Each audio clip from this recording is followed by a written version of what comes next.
Halo, selamat malam teman-teman. Kita jumpa lagi di video pembahasan saham hari ini. Untuk saham hari ini kita, yaitu untuk trading besok ya, tanggal 6, sekarang tanggal 5, maaf, April 2021. Kita akan bahas beberapa saham, diantaranya saham LQ dan juga saham lainnya, other ataupun saham lapis 2, saham Kompas ataupun saham lapis 3. Nah, untuk kesempatan kali ini pertama kita sampaikan disclaimer ya, teman-teman, tentang pembahasan video kita kali ini. Kemudian kita juga memberikan layanan, ada 3 layanan di layar, bisa Anda lihat ya, yaitu ngobrol saham, servis akuter, dan auto trade. Silakan untuk yang ingin bertanya dan sebagainya untuk bisa only chat ke WhatsApp dan Telegram yang terlampir nomor tersebut di layar video kita kali ini. Oke, teman-teman, untuk saham hari ini ya, yang akan berlaku untuk trading besok ataupun investasi besok ya, kita akan sampaikan 3 saham ya, yaitu dari LQ45 dan juga dari saham lapis 2. Untuk kita kali ini kita akan bahas BBNI, PSDN, dan juga DGNS. Untuk BBNI adalah saham bank ya, kemudian BSDA adalah saham properti, dan DGNS adalah saham bidang alat kesehatan ya, Laboratorium Diagnosis Laboratorium Indonesia. Oke, kita pertama akan masuk ke BBNI teman-teman. Untuk ke trading BBNI tadi siang ya, itu rebound 1,32% ya teman-teman. Kemudian volume lotnya itu 149.000, sorry. Sedangkan perubahan volumenya hanya 70,07% ya, belum melewati apa yang telah dicapai di hari sebelumnya. 70,07%. Sedangkan kita untuk open besok ya, BBNI di 5675 sampai 5750. Sedangkan profitnya di 6250 sampai 6250, kemudian loss di 5350. Periode trade kita di weekly ya, teman-teman. Nah, kita akan coba bahas BBNI, teman-teman. Sekilas BBNI memang sangat masih menjanjikan ya.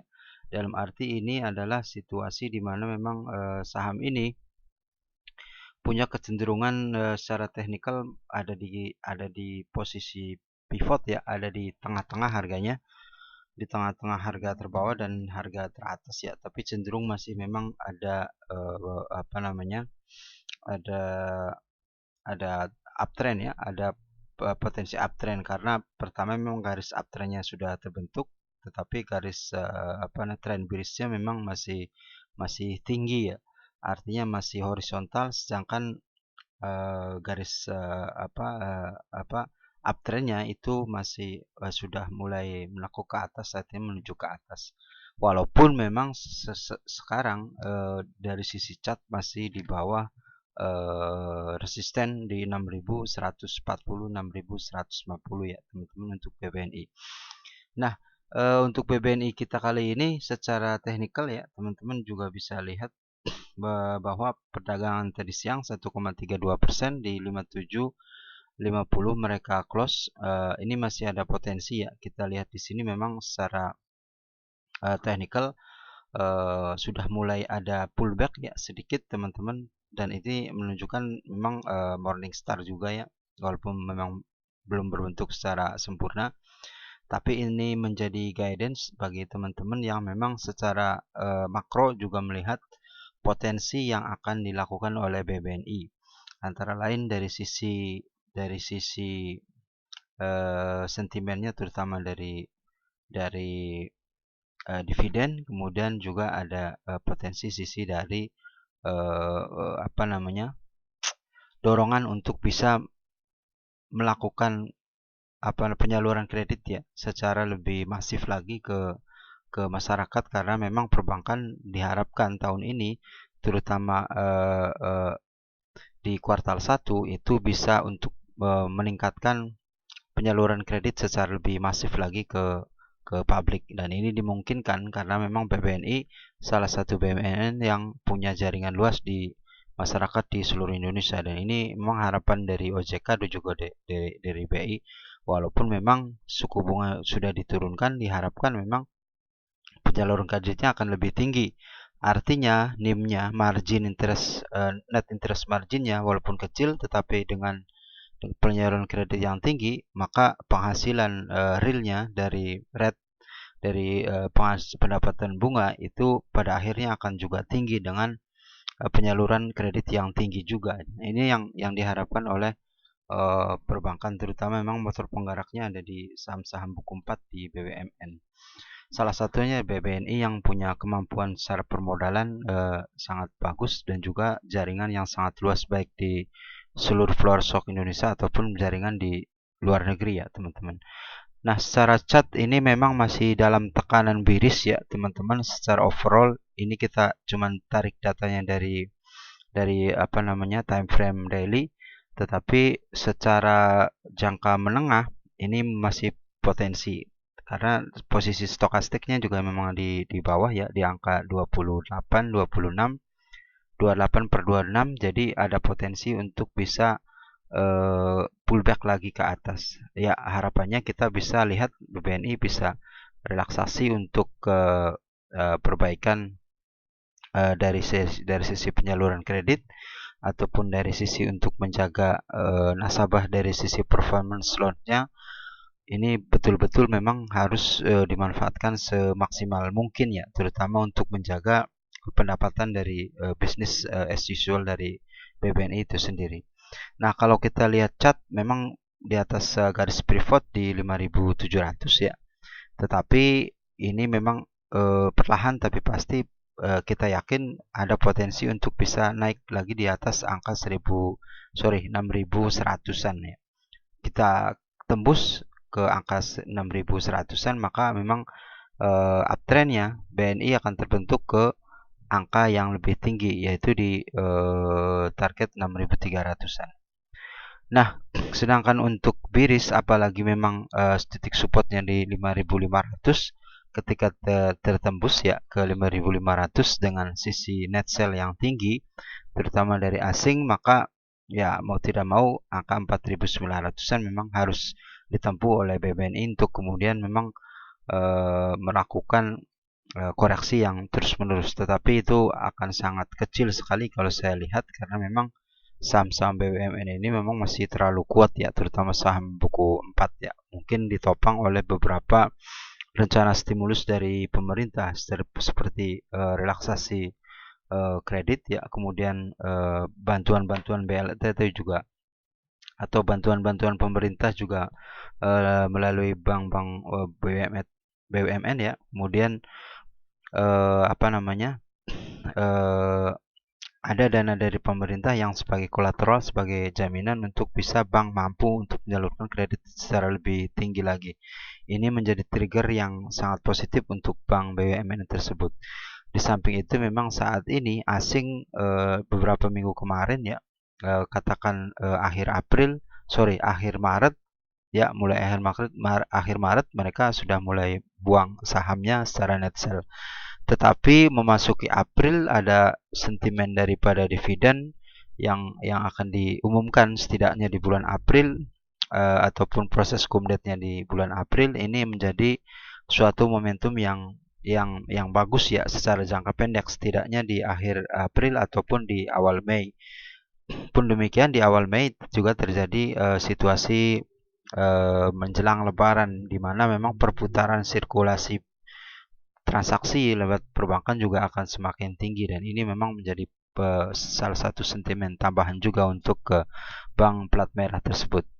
Nah, dari sisi stokastiknya juga memang kita lihat masih di bawah ya teman-teman, tetapi memang setelah ada akumulasi di posisi akhir Maret ya, kemudian mereka rebound sedikit dan juga memang net sell kembali, dan saat ini pada posisi untuk kembali naik. Setidaknya kita prediksi untuk angka 6.000 ini akan bisa tercapai dalam beberapa minggu ke depan. Tetapi untuk target itu sendiri, di mana target adalah 6250, kita harapkan dalam 3 minggu ke depan bisa juga terlewati untuk bisa ambil TP ya teman-teman.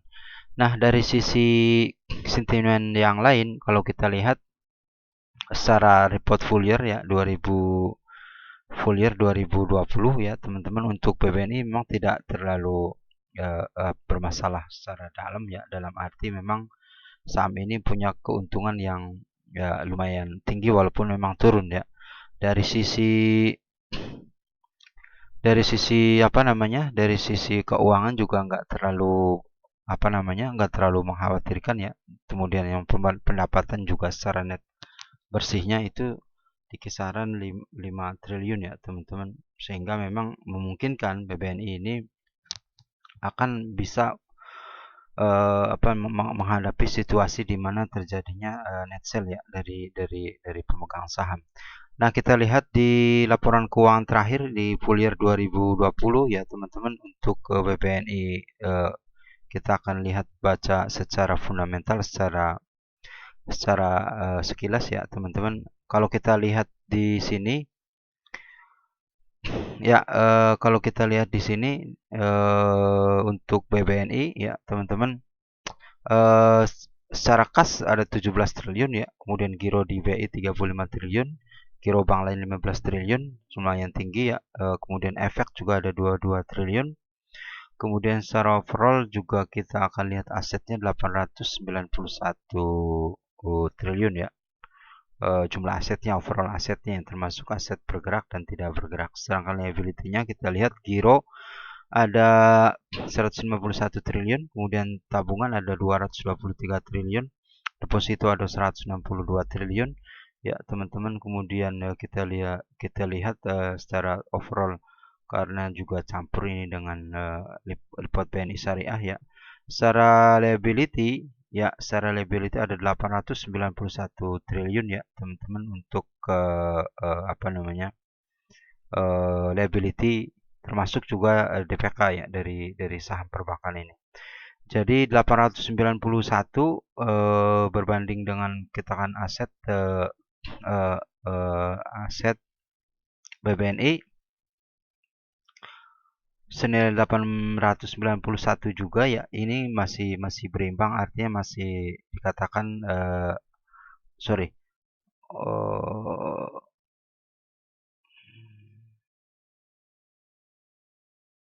Liability-nya 746 triliun ya teman-teman, sedangkan asetnya 891, ini masih oke lah kita sampaikan. Kemudian secara permodalan juga secara overall ekuitas 112 triliun, 112 berbanding dengan jumlah jumlah liability 891 triliun. Artinya masih bisa dikatakan sehat ya untuk kondisi seperti itu ya. Walaupun memang saya pikir ini tekanan daripada pandemi memaksa memang bank untuk bisa bagaimana cara mereka menyalurkan kredit supaya tidak menumpuk dan membayar bunga-bunga saving tadi, baik itu giro, baik itu tabungan ataupun deposito, sehingga memang mereka lebih akan nyaman, akan mendapatkan net interest margin itu dari spread yang didapat dari penyaluran kredit, bukan dari hal lainnya gitu ya.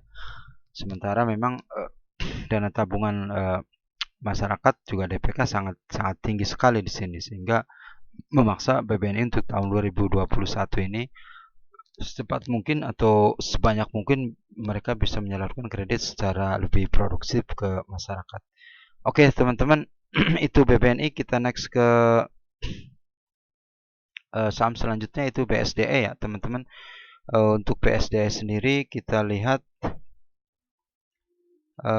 BSDE, kita lihat BSE 2,23 ya tadi siang untuk trading. Kemudian volume lotnya itu 140.000, tetapi volume chainnya naik ya, ada net buy sekitar 215% dari trading sebelumnya ya. Kita open di coba 1120, kemudian 1140, sedangkan profit di 1250 sampai kita loss di 10.10. Nah, untuk periode tradingnya itu di weekly ya, artinya secara mingguan. Nah, kita lihat BSDE di sini bahwa secara technical ya, secara chart ini sudah mulai rebound ya, teman-teman. Kita lihat di sini juga sudah mulai bergerak dari harga terendah. Kalau kita lihat trend line-nya, kita lihat trennya juga memang sudah terjadi crossing ya, sudah terjadi crossing pada saat memang sebelum harga itu turun. Nah, sekarang kita dapatkan harga ini di bawah harga crossing tadi. Kenapa kita mesti dapat harga di bawah crossing? Karena pasti setelah ke harga di bawah harga crossing, maka secara stokastik juga akan turun, dan itu memungkinkan kita bisa lebih dapat barang di harga terdiskon ya teman-teman. Nah, stokastik saat ini di 28/27 ya teman-teman, sangat rendah. Artinya ada kesempatan kita untuk bisa ambil barangnya secara perlahan di BSDE ya, untuk kita kembali bisa targetkan saham ini ke bisa rebound ke kisaran 1200-an ya, 1250 kalau kita targetan. Sementara lossnya kita ambil di 10-10 ya teman-teman, di 10-10 saat ini memang di apa namanya, di titik support ya, di titik support di bawah pivot, dan itu memang masih sangat jauh ya untuk tertembus ke bawah. Tetapi paling tidak dengan breakout yang terjadi di hari ini ya, untuk trading sebesar reboundnya 2,23%, diharapkan ini menjadi trigger ya ke depannya. Sedangkan sentimen untuk BSD sendiri ini tetap yang pertama adalah situasi di mana rencana pembagian dividen. Walaupun memang secara gamblang belum diumumkan, tetapi harapannya memang saham ini BSDE bisa melakukan pembagian dividen secara lebih pasti, sehingga memang investor memang ada kepastian untuk mereka dapatkan dividen. Nah, kita lihat sedikit ya teman-teman ke laporan keuangan ini full year 2020 ya teman-teman, untuk BSDE. Kita lihat di sini untuk BSDE ini ditopang oleh situasi di mana sentimen yang sangat besar, yaitu adalah penurunan apa namanya, 7-day repo rate dari BI ya, dan ini memungkinkan properti bisa mengembangkan jualan rumahnya ataupun jualan propertinya secara lebih masif dengan tingkat suku bunga yang rendah ya, yang rendah saat ini dari apa namanya 7-day repo rate. Nah, kita lihat kasnya ada 10 triliun ya teman-teman, kemudian dana di tangan juga 809 miliar, kemudian aset keuangan lancar ya untuk dijual itu 1,7 triliun. Kemudian persediaan aset real estate itu ada 10 triliun. Jadi ini adalah situasi yang memungkinkan untuk mereka bisa rebound di tahun 2021. Kalau kita lihat di 2019 itu hanya 10,1 triliun ya untuk persediaan aset real estate-nya, sehingga ada kemungkinan dan ada keharusan di tahun 2021 BSDE bisa memboosting lagi jualan secara real estate-nya. Kenapa? Karena triggernya satu, mereka punya persediaan yang tinggi, kemudian kedua, suku bunganya juga rendah, dan ini memungkinkan memang kelas-kelas menengah ke atas akan bisa menambah kepemilikan propertinya ya.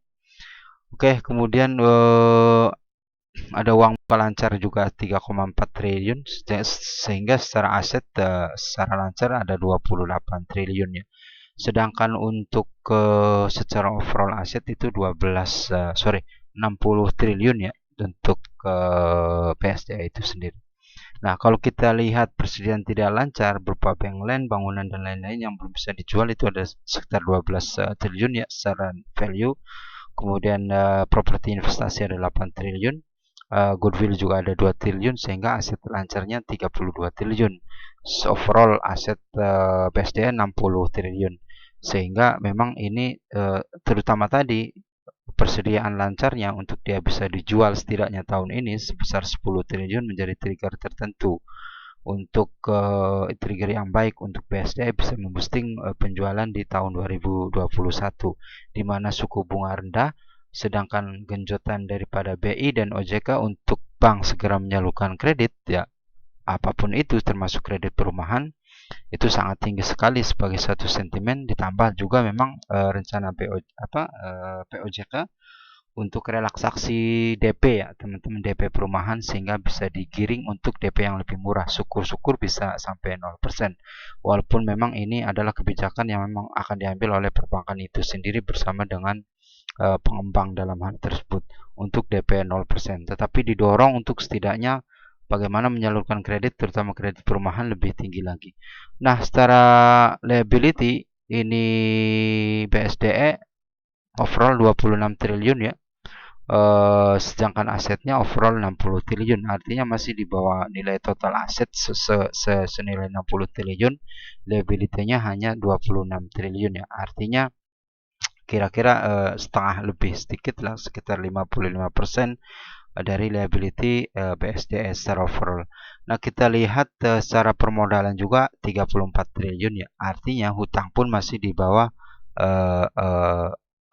liability itu masih di bawah jumlah modal 34 triliun.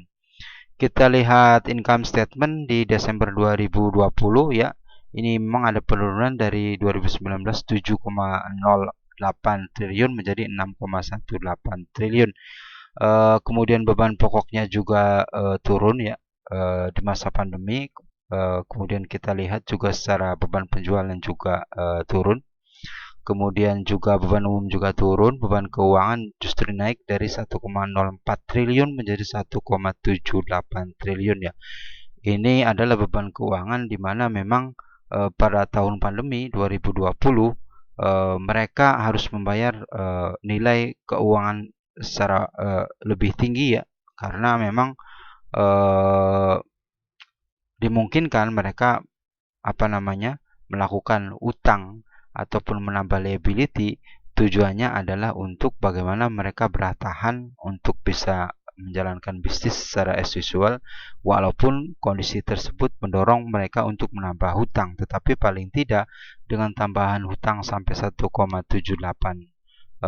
triliun sebagai beban keuangan, ini memungkinkan mereka bisa menutupinya di tahun 2021 dengan melakukan pendorongan penjualan yang lebih tinggi ya, utamanya dengan persediaan yang di atas 10 triliun tadi. Kemudian secara overall ya, ini dari sisi profit before tax ya, sebelum pajak penghasilan, kita lihat tahun 2019 3,1 triliun ya teman-teman, turun lumayan anjlok jauh ya, sekitar 89% itu ke 502 miliar saja untuk tahun 2020. Ini memang masih dipahami karena memang sektor properti di masa pandemi sangat tertekan. Boro-boro masyarakat beli rumah ataupun real estate yang untuk investasi jangka panjang, mereka untuk mengelola rumah tangga saja mungkin agak kesulitan ya, apalagi di kondisi ekonomi menengah ke bawah. Walaupun begitu, dengan segmen katakan di atas menengah ke atas, perumahan-perumahan yang dimiliki BSDE juga tidak terjadi penjualan yang cukup signifikan. Ini dikarenakan memang kelas menengah ke atas juga tidak mengeluarkan banyak pengeluaran selama tahun pandemi. Nah, untuk tahun 2021 harapannya memang tadi dorongan untuk melakukan penjualan, relaksasi kredit, relaksasi DP, dan juga relaksasi bunga dari BI juga sangat rendah, dan ini diwajibkan untuk perusahaan properti seperti BSDE bisa meningkatkan sisi penjualannya di tahun 2021, dan itu tidak ada alasan lagi untuk dia tidak bisa memboosting penjualan. Setidaknya kembali ke angka normal seperti sebelum pandemi di profit net secara overall, secara annual, secara tahunan di kisaran 3 triliun rupiah. Sedangkan untuk profit tahun 2020 itu hanya 502 miliar. Itu untuk BSDE ya teman-teman. Untuk BSDE sendiri tadi sudah kita jelaskan bahwa memang saham ini koreksi ke bawah ya, tetapi untuk saat ini mereka sudah mulai rebound ya, dari sisi stokastiknya juga sudah oversold ya teman-teman, sehingga memang dimungkinkan 2-3 minggu atau 1-2 minggu ke depan mereka bisa naik rebound lagi di atas kisaran 1200, dan sesuai target kita canangkan di 1250, sedangkan stop lossnya di 1010 dan periodisasi trading adalah weekly ya teman-teman. Next kita ke saham selanjutnya yaitu DGNS ya teman-teman. Saham DGNS ini adalah saham di bidang farmasi ya, terutama di laboratorium dan juga alat-alat laboratorium, sehingga memang praktis saham ini yang justru panen yang ketika terjadi masa pandemi, di mana laboratorium sebagai suatu layanan yang sangat strategis dari sisi pemeriksaan baik itu COVID ataupun non COVID atau efek dari COVID, sehingga memang di tahun pandemi mereka harusnya secara keuangan lebih sehat ya teman-teman. Kita lihat dulu secara fundamental ya untuk saham DGNS ini. Kita lihat kasnya 16 miliar ya teman-teman. Kemudian piutang 24, piutang relasi 26, kemudian piutang lainnya relasi 30, kemudian persediaan 5,8 miliar. Kemudian secara aset lancar 105 miliar, jumlah aset 132 miliar. Kemudian utangnya ada utang pajak, utang pihak ketiga, kita lihat ke bawah secara jangka pendek liability cuma 30 miliar ya teman-teman. Kemudian secara overall liability adalah 33 miliar. Masih jauh di bawah jumlah daripada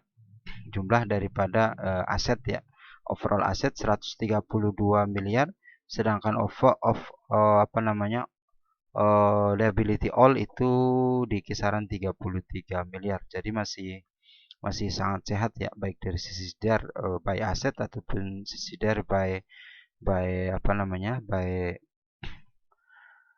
by equity. Nah, kita lihat equity-nya juga permodalan 99 miliar ya. Sedangkan DER-nya kan berarti 3 kalinya dari equity. 33 miliar mereka punya utang, tetapi modalnya mereka 99 miliar, jauh di atas permodalan yang mereka miliki. Kita lihat teman-teman di sisi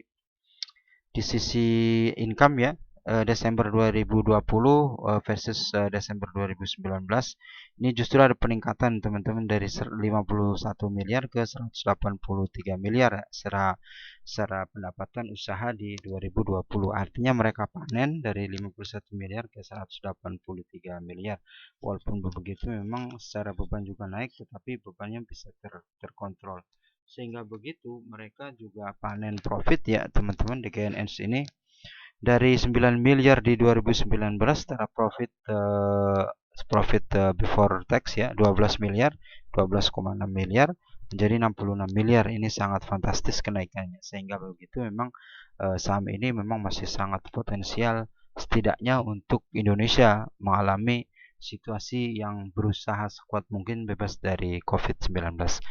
Jadi untuk saham DGNS ini secara profit sangat sehat sekali ya, kenaikannya juga sangat signifikan, 3 kali kenaikan dari tahun 2019. Oke, next teman-teman, kita masuk ke teknikalnya ya DGNS. Untuk teknikalnya sendiri, DGNS ini memang saham yang belum lama listing ya, di sekitaran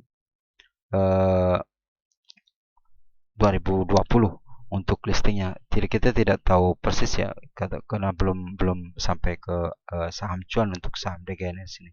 Nah, tapi ketika kita lihat chartnya secara overall, ini chartnya adalah ini adalah third wave ya teman-teman. Telah terbentuk 2 kali gelombang wave rebound 2 kali ya teman-teman. Pertama terjadi bearish di kisaran di kisaran bulan Maret ya, kemudian turun dan akhir Maret juga rebound kembali sampai pada April ini mereka juga rebound di 720. Nah, untuk chart ini sendiri kita memang sedikit agak kesulitan secara overall chart, karena memang chartnya hanya terbatas dalam range yang lebih sempit, yaitu year to date dari 2021 ya. Dari low dia di 270 dengan high di 935. Ini kita akan lihat secara pivotnya itu di angka sekitar 600-an, sehingga memang sekarang angka yang timbul adalah 720. Berarti mereka sudah break up dari angka pivot ya, dari posisi pivot di sekitar 600-an, sedangkan sekarang dalam posisi uptrend ke 720. Ini kita prediksi DGNS masih akan terus uptrend ya, day by day-nya untuk saham ini. Setidaknya kita memprediksi ataupun kita memberikan target ya untuk saham DGNS ini ke 820, sedangkan stop loss-nya ke 580. Di mana 820 itu adalah posisi posisi saham ini sudah mulai meninggalkan zona bearishnya ya, walaupun memang saat ini juga masih mulai breakdown di harga bawah, tetapi ketika sudah tembus di angka 750 mereka punya stokastik di atas 50. Ketika stokastik sentuh di angka 50 maka akan menuju ke 60 di kisaran harga sekitar 800-an perak ya teman-teman. Ketika tembus di 800-an perak, kita punya target 820 ini, kita prediksi bisa tercapai untuk saham DGNS ini setidaknya di apa namanya di time frame mingguan ya, entah itu 4 minggu ataupun 2 minggu dari sekarang. Untuk DGNS ya, tadi perdagangan close 2,86%. Untuk volumenya lumayan tinggi 205.000, tetapi untuk Cheng volumenya ini belum ada perubahan 100%, hanya 75,5%. Sedangkan kita akan open untuk trade plan-nya 685 sampai 715. Sedangkan profitnya 820, kemudian stop loss-nya 580 di support di bawah garis pivot ya di 580. Kemudian periode tradingnya kita di weekly ya teman-teman. Itu DGNS ya teman-teman. Yang terakhir kita bahas untuk kesempatan pada malam hari ini, yaitu ada 3 saham yang sudah kita bahas, BBNI, BSD, dan DGNS. Untuk teman-teman yang sudah menonton, silahkan untuk subscribe, like, dan share ya teman-teman. Untuk donasi, teman-teman silahkan bisa donasi untuk maintenance sistem kita di Dana ID nomor terlampir, kemudian link aja nomor terlampir, dan juga di rekening Bank Mandiri nomor terlampir ya teman-teman. Nah, itu dia saham hari ini tanggal 6 April 2021, yaitu BBNI, BSDE, dan DGNS. Semoga teman-teman bisa menjadi suatu catatan tersendiri teman-teman untuk bisa lakukan trading ataupun investasi secara jangka pendek, jangka panjang, daily trade, swing trade, ataupun copeters ya. Begitu naik Anda jual, itu kan copet.